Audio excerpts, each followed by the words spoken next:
me, freedom is a constant battle, and it's something that you fight for.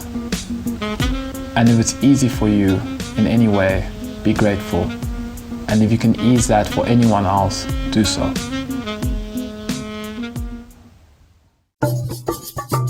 Let's go. Habitué. Assemblée. Vamos. Tugende. Andeyi. Freedom. Ingululeko. Amahuru. Paz. Freedom is not free.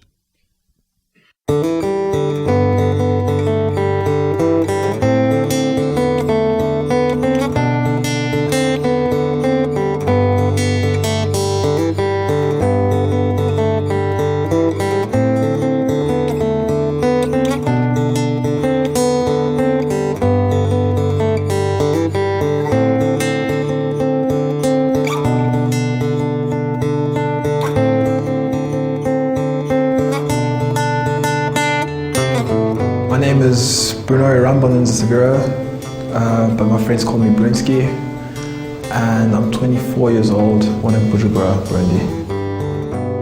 My full name is Annelise Michaela Inina Hazen Zabira, and I'm Bruno's sister. Yeah. My name is Nicholas Zabira. I'm Bruno's little brother. I'm Sarah Zabira, in case you didn't know. Me and Bruno are 9 years in age difference. So yeah, I'm his little sister.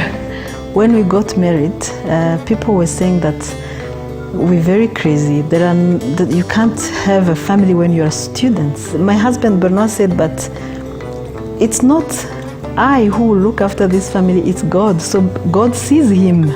So that's how he named him Irambona, which means God sees me.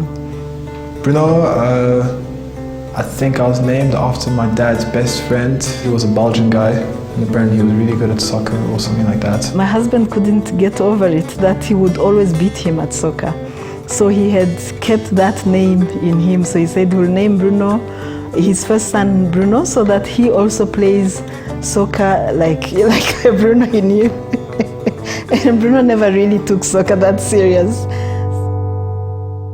And then Sabira is just a family, the overall family name. In my country, you are not obliged to give your child your family name. So you give, actually even when you give them your family name, you give them their own name, but you can choose one child amongst your children to whom you give your father's name. Normally they used to name according to circumstances or a meaning or something that this child means to you, and so that's why with Bruno we gave him the name Irambona because of the circumstances. I mean, we were in a almost precarious time. We were students. We didn't know how we were going to pull this one, off. So that's why we said this is God's own case.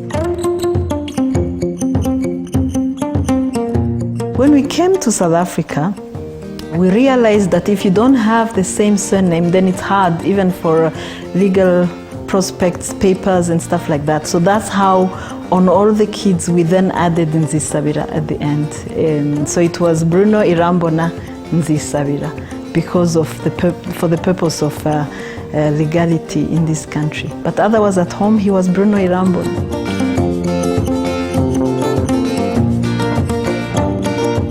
Bruno was a very happy child. Actually, everybody knew him by his big laughters. The one particular thing I remember is he was a very clean baby. Like if he's crawling around the carpet and then the carpet ends and he sees the tiles, he'll just stop. Or when he starts walking, he will walk, but if he doesn't have shoes, he doesn't go beyond the carpet. Then he'll go shoes, shoes, shoes. Like my first nephew. He always been a special child, calm, very protective, and very caring. I always felt like Bruno's presence, like Bruno's love. So it's was always been a loving child. He's my best friend. Like all in all, like He's always been like my older brother, my protector, little shell. He's always keeping us together without us actually knowing it. He's definitely the rock here.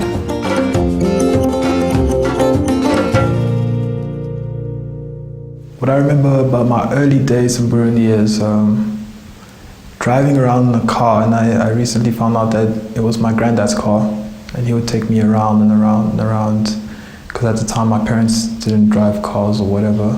Well, people were following politics already from 1988.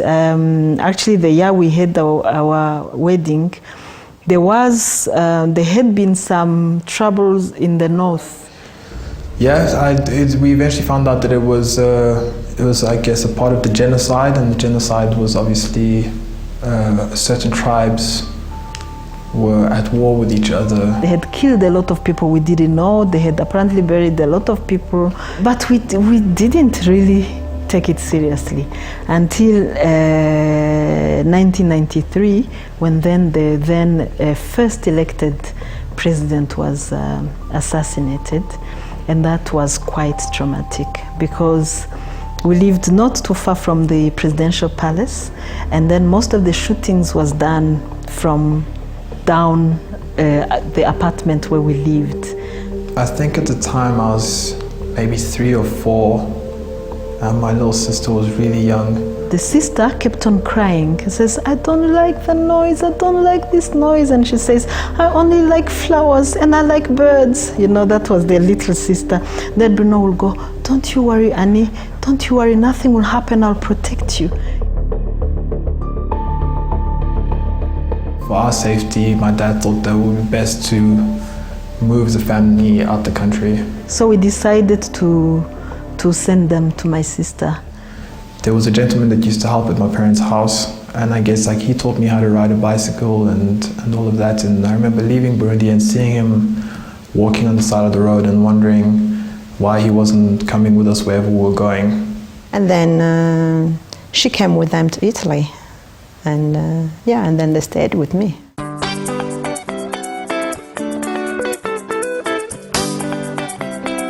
So my aunt was our guardian and looking after us for a couple months in Italy, while my parents, I guess, were going around and looking for some place that we could move to permanently. My husband had thought that he was actually clever. He wanted to take all of us, myself and the kids, away. So he stays alone on at the battlefront, and I stay away. And then I thought, he said, no, you just go, let's see how this thing goes for a month, and then you come back.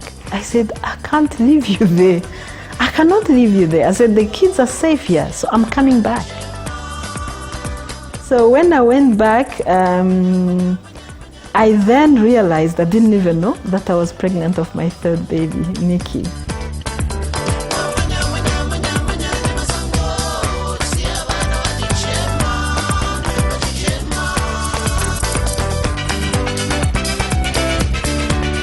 At this stage, me and my little sister was speaking Italian, and I was speaking Kirundi, French, and Italian.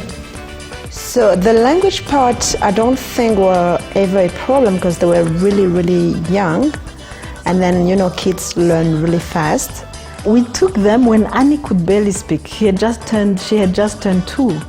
Now, every time I call, the Kirundi words are slowly disappearing. And when I call, she goes on this whole conversation in Italian. And I can't hear a thing. I will tell my husband, I say, but I can't even understand my child. What's going on? I need my kids back. Then Bruno said, that's fine, let me go. So he went and he brought them back.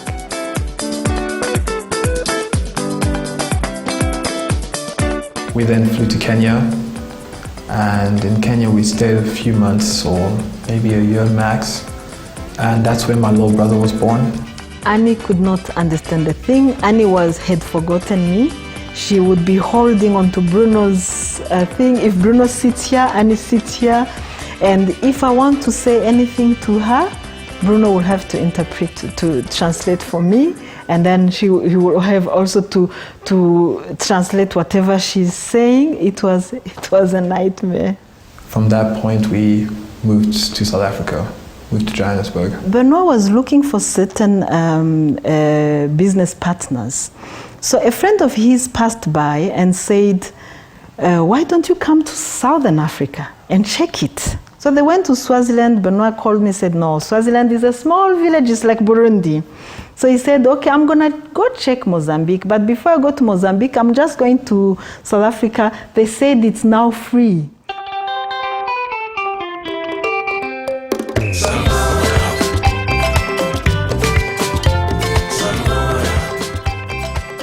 Never and never again shall it be that this beautiful land will again experience the oppression of one by another. Let freedom reign.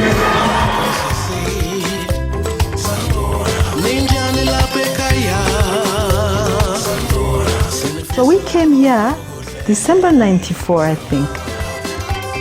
We arrived at the airport and I see these white men running, picking the things, helping us. I said, then I told Bruno, I said, are you sure this is South Africa? Because this is not what we saw on TV. I tell you, it was so welcoming, and that whole freedom thing caught up with us as well.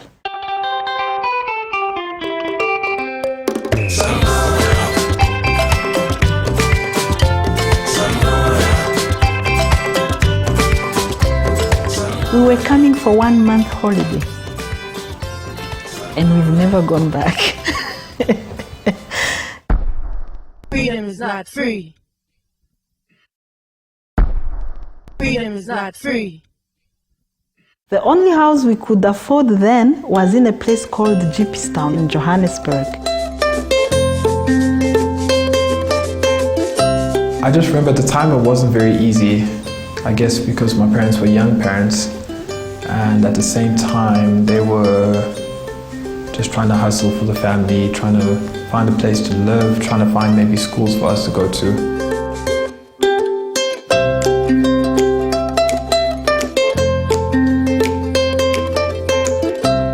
My father was the first person to really say, this isn't home.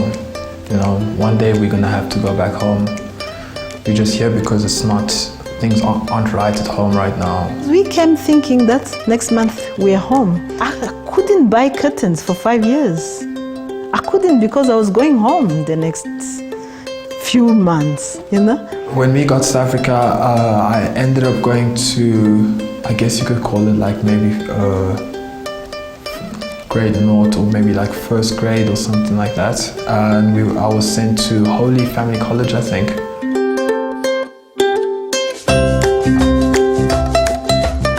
Bruno and Annie not only didn't speak a word of English, they were now speaking French, where had been drowned into Italian, and Kirundi that we were insisting on speaking at home. So when we get there, we thought, because they were not old, so we said, if you want, you can put Bruno back into nursery school, even though he finished all 3 years of nursery school, because he started early. Principal said, no, just because of a language. We will give him extra classes for language. And that was pretty much the end of any other language that we had learned, except Kirundi, because my dad would never let us forget Kirundi. So we took the kids there, and then I would walk them and then come back and sit in front of the TV, put on BBC and learn English.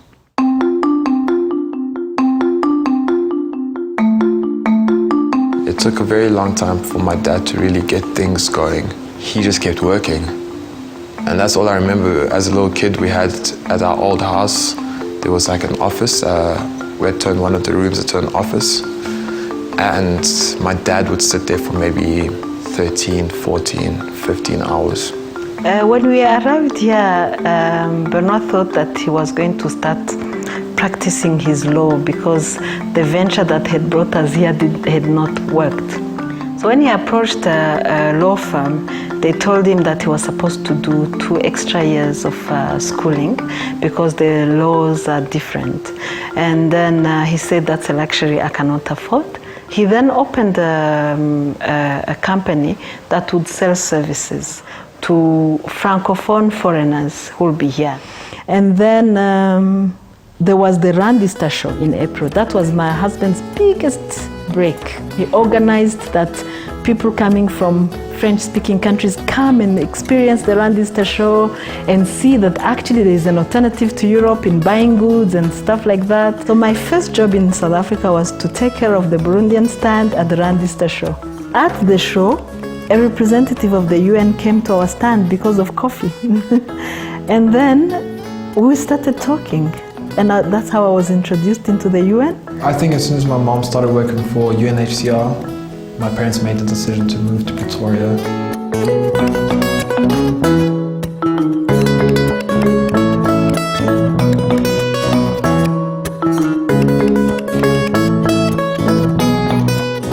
How we went into the house in Rubida, where we stayed, where the kids we have all the memories of their childhood, because we stayed in the house for 12 years. I remember being registered into my grade 3, my 3rd grade, and my little sister was in grade 1. So we moved to the same primary school. We moved to Lindenbridge Primary School in Pretoria.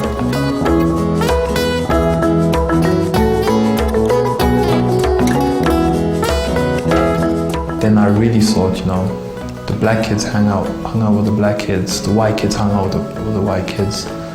And that was my first eye-opener to race. And yeah. I remember in grade 5 he had a friend called Chris.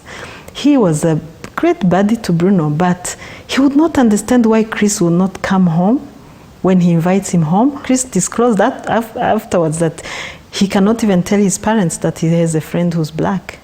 You can't blame a child, but their parents still believed in certain things. We have so many white relatives that to them it was not an issue. My sister was married to a white man. So they were raised, they have their photos, their childhood photos there. Their uncle is white. Their cousin is mixed race.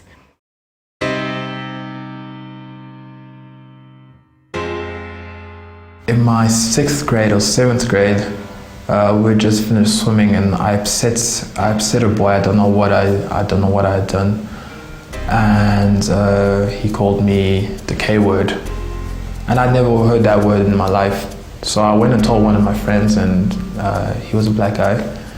I was like, that guy just called me this word, and I didn't understand what it was. And he was like, who called you that?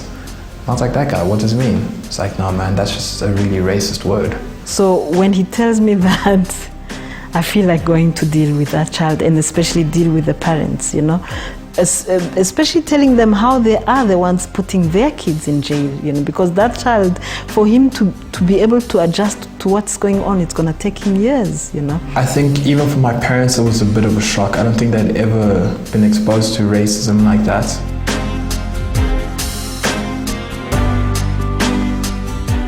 From Linwood Ridge, which is a great school. Go to Willow Ridge.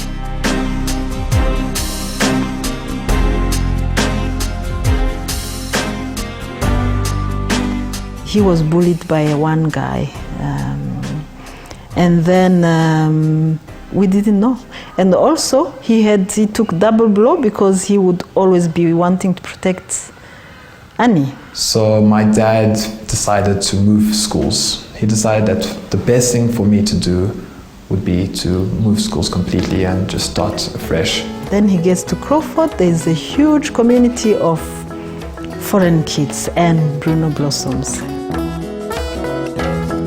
When I first came here, the ratio of black kids was really low. There was almost maybe 4 to 5 or 6 maybe black guys per grade. A lot of people used to think that the school had no discipline because our uniform was very relaxed. We only needed to wear black jeans and white tops with the school logo on it, and we had to wear black sneakers, but you could pretty much wear whatever sneakers you wanted.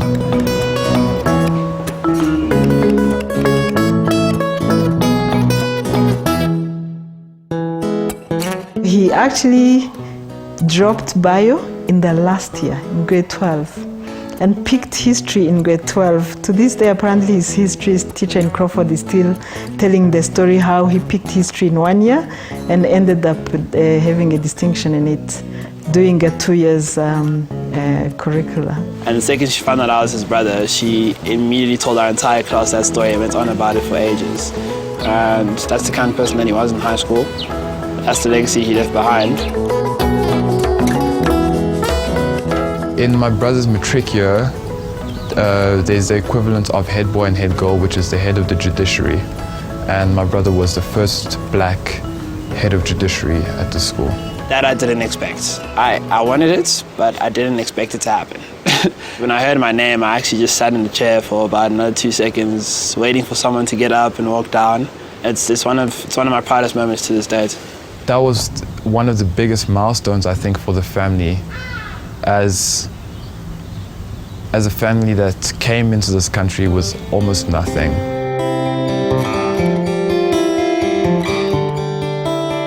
By the time I was in high school, and my relationship with my dad was getting a bit strained because I really started rebelling a lot and I just wouldn't listen to anything that he would say and things like that. I think when you go through your teens, you just want to be confrontational, you just want to argue with people, fight with people, you know, especially depending on what kind of social groups you're in.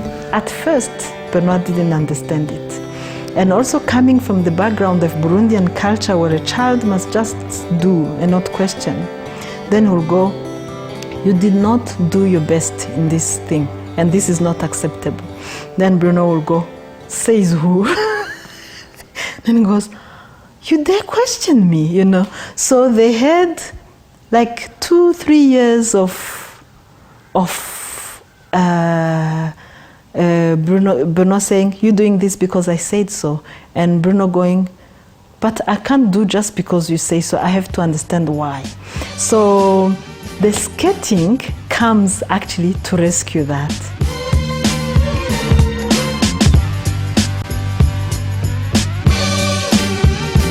At this stage, we're at Men Skate Park, formerly known as Thrasher Skate Park. And it's like my second home. I grew up here. I'd spend all my days here in school and I made all my closest friends here. I've been friends with Bruno probably for about 8 years. We met at the skate park. I have known Bruno for the last 3 years. He's a positive person. You never really see his negative side. He's just always energetic and ready to have a good time. Before it was just more of I'd see him at the skate park, maybe say hello to him, talk to him a little bit. Over the past 2 years, I see him even outside the skate park. He's a very loving person. He's a cool guy. Yeah. Cool guy. Fun to be around, very funny. The wise man, I put it in that way. He always says things that like really, like I don't know, sometimes things you need to hear. Skating was my outlet, just somehow to, you know, you express yourself. Every skater has a different style and you come here, you skate and you show your style, that's your style, and people appreciate your style. They don't appreciate you because of how you look or whatever. They appreciate about what you bring into the sport, what you're doing.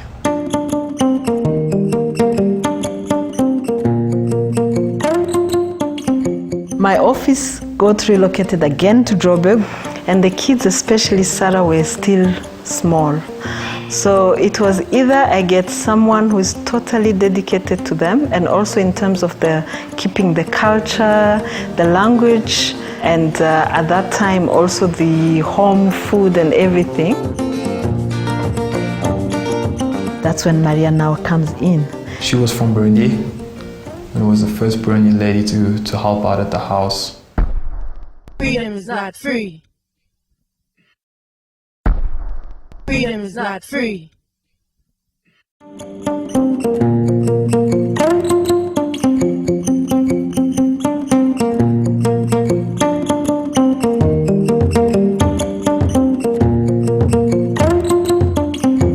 Come here to see Maria, and she's like my older sister, my surrogate older sister. So Maria arrived in 2004. She said she doesn't quite remember how old we were. I think I was maybe around 12 or 13 at the time. But she really loved us a lot. I remember I asked her, so won't you miss home? if you come and stay with us that far?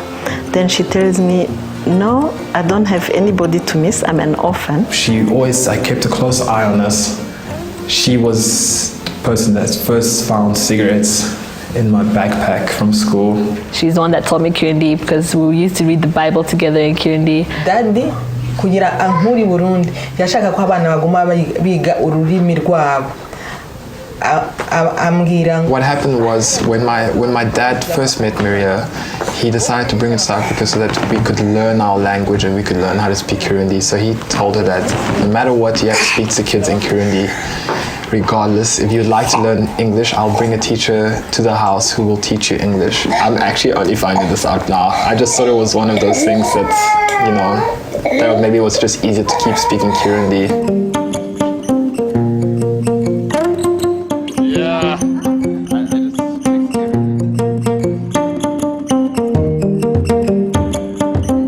South Africa is very, very mixed in terms of the culture. So we didn't want this whole thing where the kids take precedence.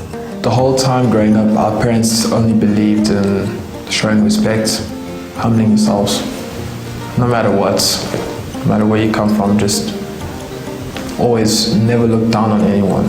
For us, your family has to be the most important thing in your life. Family, what my mom always referred to as the first circle of trust.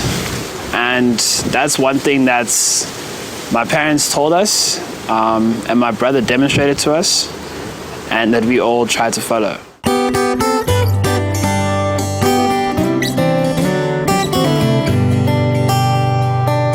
Bruno decided on his final degree in the last year of high school. He thought he wanted to be a vet because he loved dogs. In grade 11, his father starts saying, I think you should quit this whole natural science thing.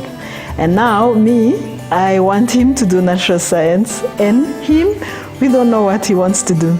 So in the last year, he says, no, I think I'm gonna do economics like Daddy says, because this whole science thing, no, I can't. And when I got to matric and I realized that my marks were actually gonna be good enough to get me anywhere, I decided that I was gonna get as far away from my parents as possible.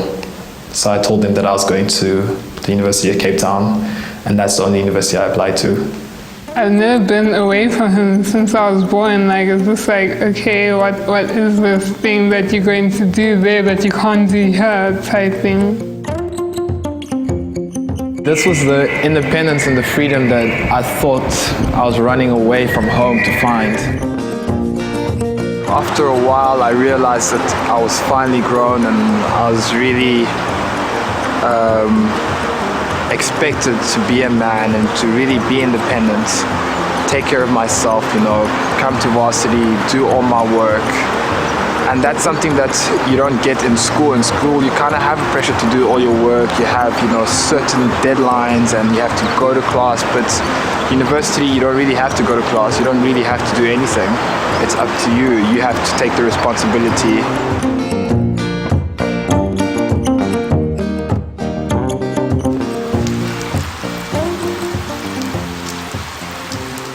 When I failed all my third year economics courses, we got a letter saying that I had to either change degrees or change universities. That's when I picked up public policy and admin. The university at the time gave us a maximum of 5 years, so you could only use 5 years to do whatever you were doing. So I was 3 years down already, and I knew that picking up this major would mean finishing all 3 years worth of work in 2 years. It was crazy. You'd go, and especially I'd do these tutorials, and I'd go from one tutorial to another tutorial, but these tutorials are a year apart. When it came to exams, I'd have to really focus on filing my work to make sure that I don't get any of this mixed up, It's the same major, but it's so many different years. What my dad wanted me to do mattered the world to me. He would always say, in my final year, Bruno, no matter what, just bring back that piece of paper for your dad. I was like, I will bring back that piece of paper for you. My graduation was around 2:30 or 3. My dad arrived a little bit earlier than my mom. We had planned to have a lunch, And while we're having the lunch, I could tell that he was really emotional and he was really happy that I had finally done it. It brings memories, you know. It happened when my husband was already ill. I almost felt like I couldn't repay them enough. But this was one small step to repaying them and showing them that I was so grateful for everything that they had done for me. I remember when they sent us the invitation for graduation and my husband read it and he goes, "He's actually ready." I said, "What do you mean?" He goes, "No, now we can actually take that long holiday. Bruno is ready." So I think he was thinking aloud, saying, even if something happens, he is grown now. He kind of knew that maybe he wasn't going to get better and that he might pass on soon.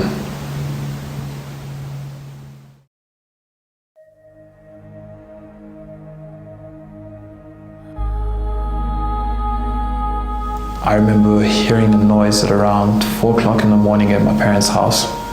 And I walked out of my room and I looked upstairs and my dad had collapsed at the top of the stairs. And they were trying to find some way of getting him into the car so they could take him to hospital. Something like that had happened a few days before that, but this time seems a bit different. But I didn't really read too much into it. My dad was always a fighter. I thought it's just another episode, he'll be fine.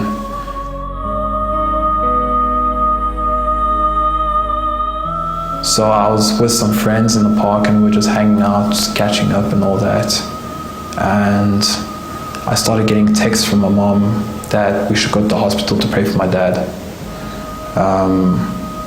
And I thought, you know, my dad's gonna be fine. But my mom kept sending all these texts like, come, you have to come, you have to come. Leave wherever you are and come to the hospital so we pray for your dad. So a friend of mine who was a bit shaken by it drove me back to my parents' house. And when we got there, we saw a family friend who hadn't been to the house in a very long time. And we got into the car and we drove to the hospital.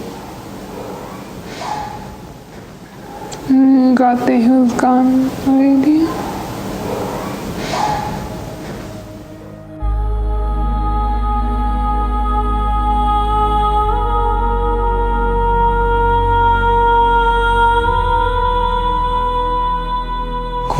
Daddy Chan. She misses my dad a lot. I'm pretty sure I saw Bruno cry for the first time in my life, and that was the last time. He cried once and then he immediately assumed the responsibility that he had to as becoming a father figure. He was taking care of my mother and my sister and my brother and I all at the same time. That was like the end of the world for me. That was like someone taking everything out from inside me. And I just felt like my life ended. Once you've buried someone, you wait a period between 1 year and 5 years to go back, and it's almost like a closure. It's the end of the mourning period. So at some point we'll have to go back to Burundi because that's where the burial took place and close the mourning period for my dad. When we came back, actually the day we came back from Burundi from the funeral, it was as if my daughter had kept herself just to see that whole thing, her father's sickness and passing go smoothly. Because the minute we opened the entrance door, Annie literally collapsed and fainted. Freedom is not free. Freedom is not free.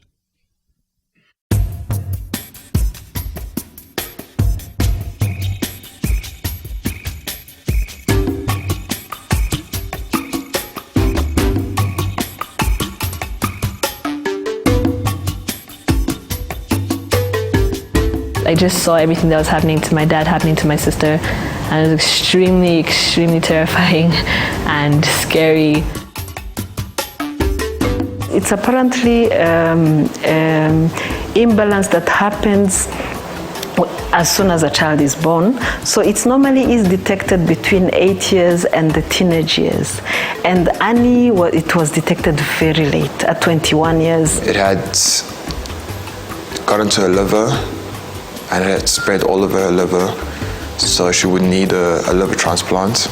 We found the liver and it was a perfect liver, perfect match.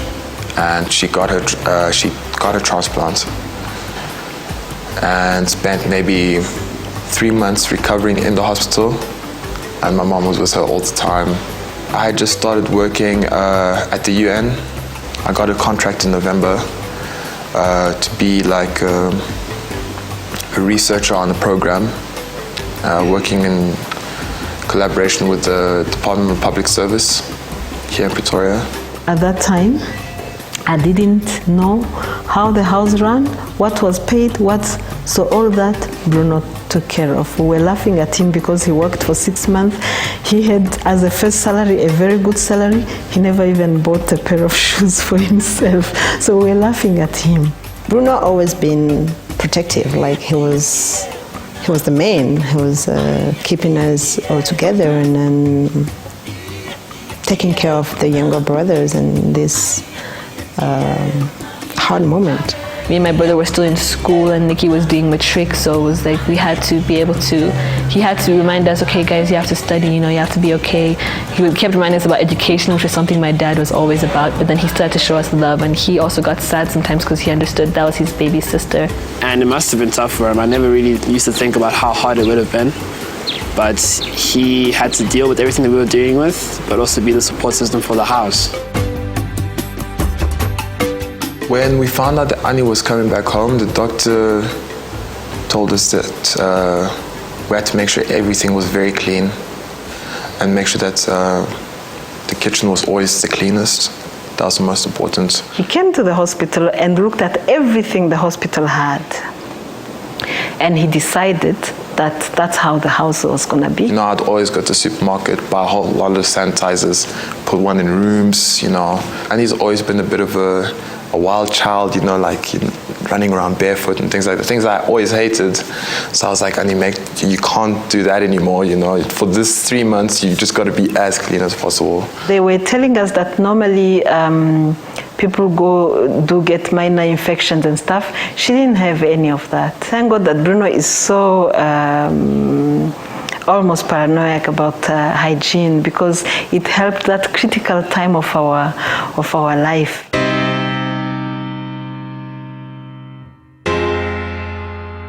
When my dad was really, really ill, he would have done anything to just be free from the illness.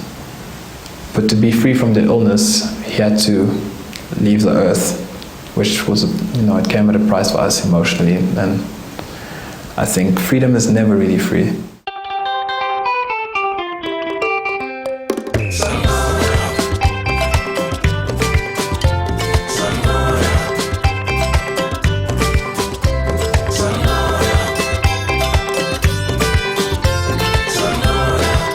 Freedom, or rather what I consider freedom to be, would be the ability to choose how you respond to things. It's people not dictating you and what they think you should do, people not breathing down your neck about what they want you to do. It's you doing what you love and being happy.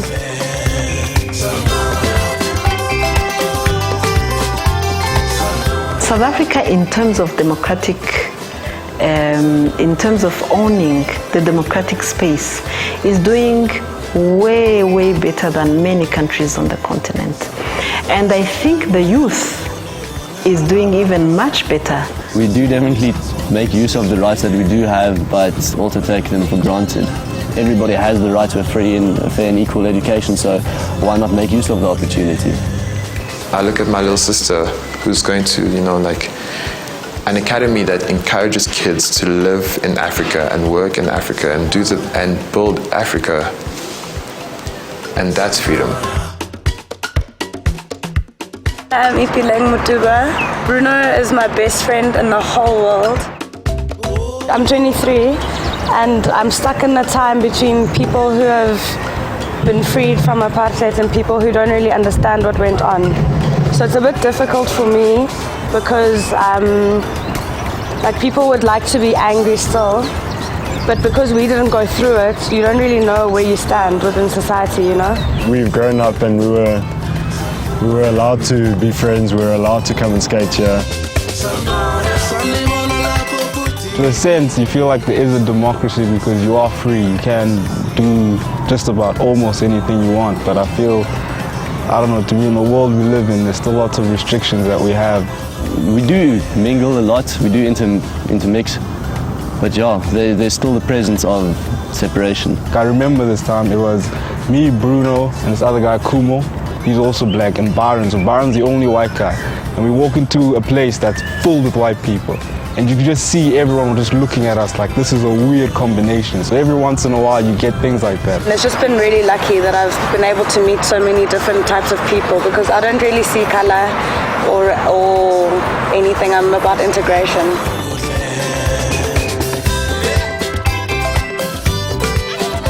I always give example of South Africa in terms of political claiming of space.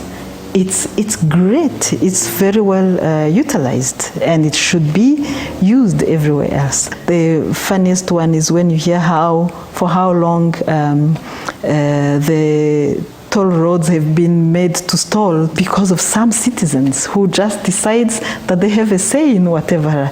It's amazing. How much more would we want? Where else on this continent do we have expressions like that? Unless as a youth we really understand what the people that fought for these rights went through, and then apply ourselves by voting, by giving suggestions to the municipalities, you know, or even trying to help other municipalities or people that don't have a voice, will never really understand what the true advantages of living under a democracy like this are. Freedom is not free. Freedom is not free. After my dad passed away, I kind of jumped straight into work. I didn't really give myself too much time to sit down and think about what had happened, to mourn properly. So towards the end of my contract, I started to really feel it. When the UN offered me a bit of an extension to my contract, I turned it down and I said my thank yous. But I needed to take some time to think about everything and to really just go through the mourning period by myself for a little bit. Bruno has always had when you talk into enterprise, his eyes, you know, shine. So ever since he graduated, his father couldn't wait to get him on board so that he helps him because it was becoming a little too much on him. My dad had told me that after varsity I should spend 1 year at Sorbonne, which is a university in France. I should go there and do a grammar and language course. And obviously I didn't end up doing that.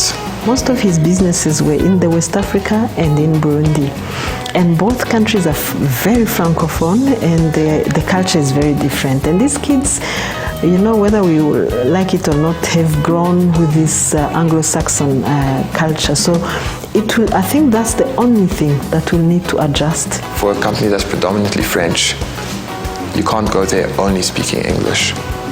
It's unprofessional and it's no good for business. I cannot start working until I've got some sort of French. In terms of the work, I think he will be fine. He will just have to adjust in getting to know the culture. It's important to look at the long term as opposed to short term. And if you want to look at the long term and you want to successfully build something as successful as my dad had built it, or continue in that breath, we couldn't do it without any experience. There's a project that I've been introduced to. It's by a tech company that wants to introduce e-schooling programs in Johannesburg. And it's just other types of electronic, how can I say, correspondence, whether it be school-wise, they might work with hospitals. It's just something that was introduced to me, and somebody asked if I was interested in taking part in it.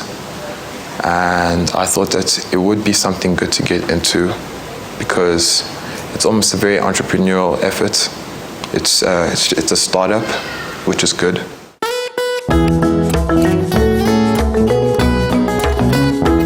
My wish for him is to have an easy and lighter life, and to be able to enjoy it. Just enjoy being young and being, laugh. I want to hear him laugh out loud like Nikki and burst with life, and maybe have a companion that can bring those qualities in him and lighten up, When I tease him, I say, it's not normal, not many 23-year-olds are balding already. So I just want him to have a good, fulfilled and lighter life. I wish everything good on my brother. I wish life, I wish health, I wish wealth, I wish happiness, I wish that he'll find someone that makes him very happy. I think the troublesome part has come to an end now for us. I pray for that. And I hope that now he can be happy. He can settle down, he can enjoy the time with his son, he can be starting work again. So I hope that now he can just settle into routine and just find a way to be genuinely happy and find a way to achieve the goals in the life that our dad always hoped for us. I know that our dad had a very firm vision in plan for him. He's had to take on such a role that requires such seriousness, but I want him to just relax and just be happy and know that everything is fine, even when he's not there. We'll be okay, so that he can finally focus on himself and his general inner joy. I was petrified. I thought there's no ways I could ever do anything like my dad had done, or even close to what my dad had done. But now, as days go by and the more exposure I guess I get to the business world, the more I'm like, wow, maybe this won't be impossible. He told my mom that he thought I was ready. I didn't know what he said he thought I was ready for, because I was like, I haven't done anything.